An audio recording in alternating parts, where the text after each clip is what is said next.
আজ আমরা দেখতে পেলাম যে মমতা বন্দ্যোপাধ্যায় সমাজ মাধ্যমে বার্তা দিলেন যে তার দলের পক্ষ থেকে যে ঋতব্রত বন্দ্যোপাধ্যায় এবং সন্দীপন সাহাকে বহিষ্কার করা হয়েছে সে বিষয়ে সিপিএম এর যে সিদ্ধান্ত আগে ছিল সেই সিদ্ধান্ত সঠিক ছিল বলেই বলেছেন মমতা বন্দ্যোপাধ্যায়। কথা বলবো, আমাদের সঙ্গে এই মুহূর্তে রয়েছেন সিপিএম নেতা শতরূপ ঘোষ। আজ মমতা বন্দ্যোপাধ্যায় বলছেন যে একসময় যে আপনার দল ঋতব্রত বন্দ্যোপাধ্যায় সম্পর্কে যে সিদ্ধান্ত নিয়েছিল তা সঠিক এবং তিনি তাদেরকে তার দলে গ্রহণ করে তিনি ভুল করেছিলেন।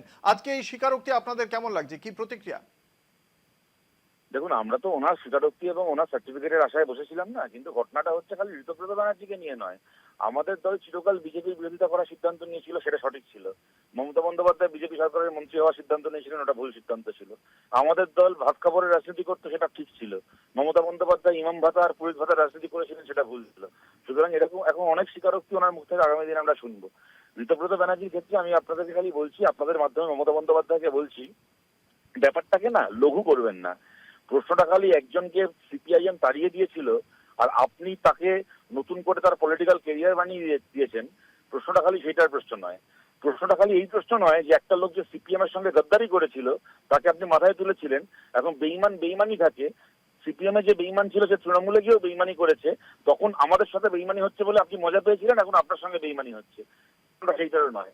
যে প্রশ্নটাকে আড়াল করা যাবে না তা হচ্ছে সিপিএম ঋতব্রতকে কেন দাঁড়িয়েছিল। মহিলা ঘটিত ওর ওর হচ্ছে মিসজিদের জন্য বিভিন্ন মহিলার সাথে ও নোংরামি করেছিল। একজন মহিলা ওর নামে এমনকি ধর্ষণের অভিযোগ করেছিল পরবর্তীকালে, আপনারা জানেন। তার গ্রেপ্তারির জন্য তৃণমূল কংগ্রেস তার বাড়িতে, মানে তৃণমূলের সরকার তার বাড়িতে সিআইডি পাঠিয়েছিল।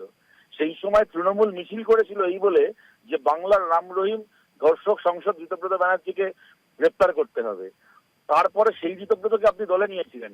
এখানে খালি বেইমান অবেইমানের প্রশ্ন নয়। আমরা একটা ধর্ষককে তাড়িয়েছিলাম, আপনি একটা ধর্ষককে দলে নিয়ে তাকে রাজ্যের এমপি বানিয়েছিলেন, রাজ্য থেকে তাকে দেশের এমপি বানিয়েছিলেন, তাকে রাজ্যের এমএলএ বানিয়েছেন। এবার যদি সরকার হতো এই মন্ত্রী হতো, তৃণমূল যদি এবার জিততো। অতএব মমতা বন্দ্যোপাধ্যায় ব্যাপারটাকে শুধুমাত্র বেইমানি আর কৃতজ্ঞতার মধ্যে আটকে রাখবেন না, সেটা তো আলাদা কথা। কিন্তু আপনি মমতা ব্যানার্জি একজন মুখ্যমন্ত্রী হয়ে এবং নিজে একজন মহিলা হয়ে একটা ধর্ষককে মাথায় তুলেছিলেন। আজকে আপনি সেইটাকে স্বীকার করুন, যদি লজ্জা পাওয়ার থাকে এইটার জন্য লজ্জা পান।